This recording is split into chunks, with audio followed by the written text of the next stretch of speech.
I'm Carla Reeves, and this is Differently, the Lifepreneur podcast.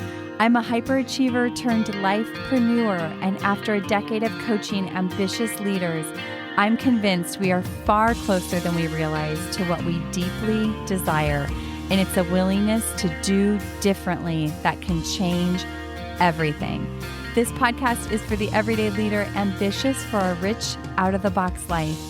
This is your weekly nudge and reminder to take a risk to build a life that is uniquely bold, authentic, and in alignment with your deepest values. I was so inspired the past few weeks watching clients begin to do differently, and I thought of you, my listeners, and I wanted to create a short podcast today for you guys. I have been wondering how you all have been doing and how you've been feeling, because I've been feeling a little heavy these days and having to work extra hard to keep my head and my heart straight. Let's face it, there's a lot going on in and around us and has been for quite some time. And all of that has an impact and over time can take a toll on you.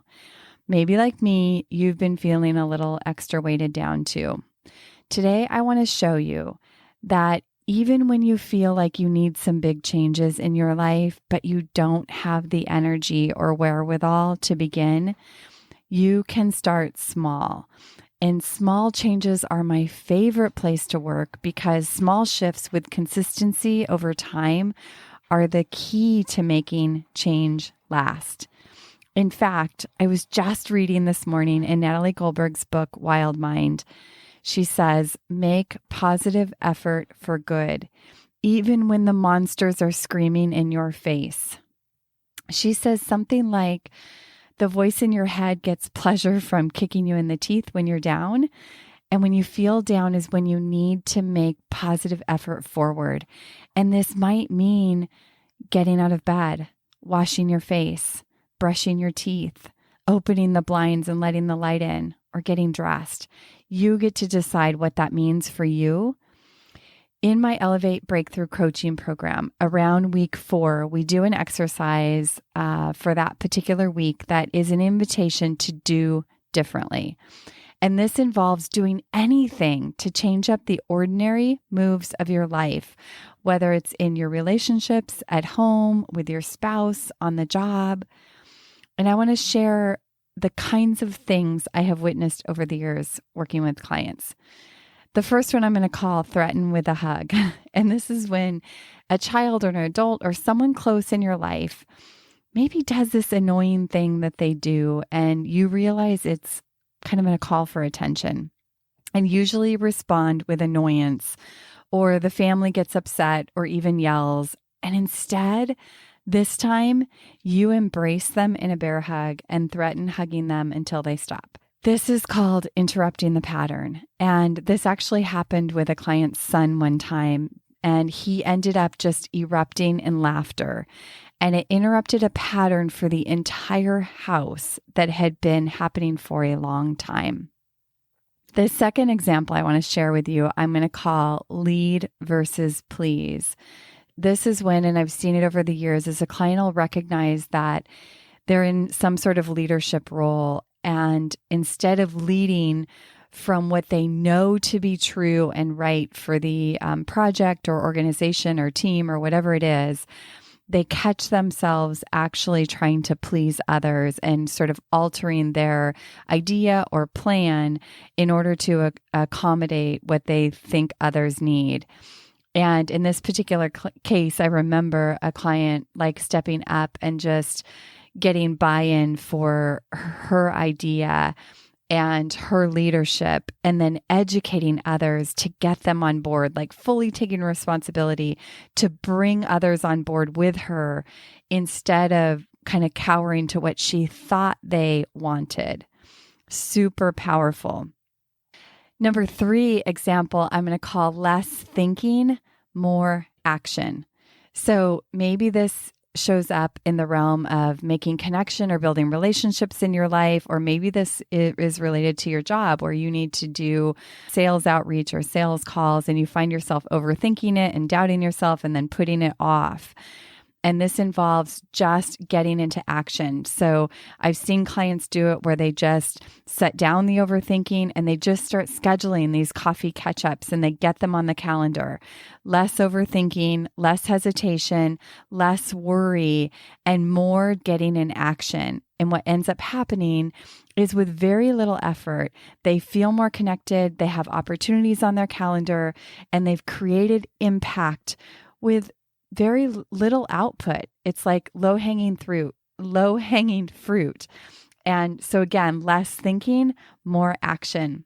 Number 4, I'm going to call go small for the long haul. And this is from my life. I've gone through many different phases of my life where working out and exercising and moving my body has looked very, very different at different stages of my life. I've belonged to gyms, or I've done walking, or I've belonged to a yoga studio for a period of time.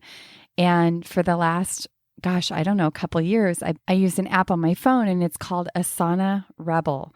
They have all different durations of workouts. They're all yoga inspired. They range from 5 minutes to I think like 45 minutes, but I do a 5 to 10 minute workout every day. I love it because it's manageable, it's doable. It's very hard to talk myself out of it because 5 minutes is so doable. And I'm not kidding you.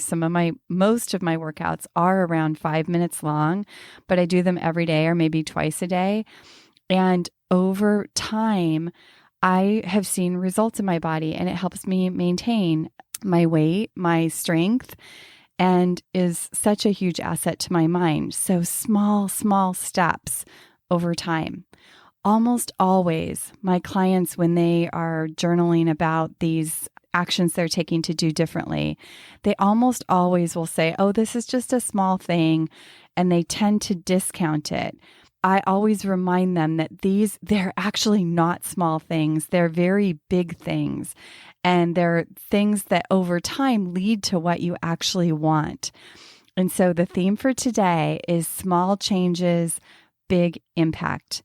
Where can you take a small risk, a small step for the sake of a big impact?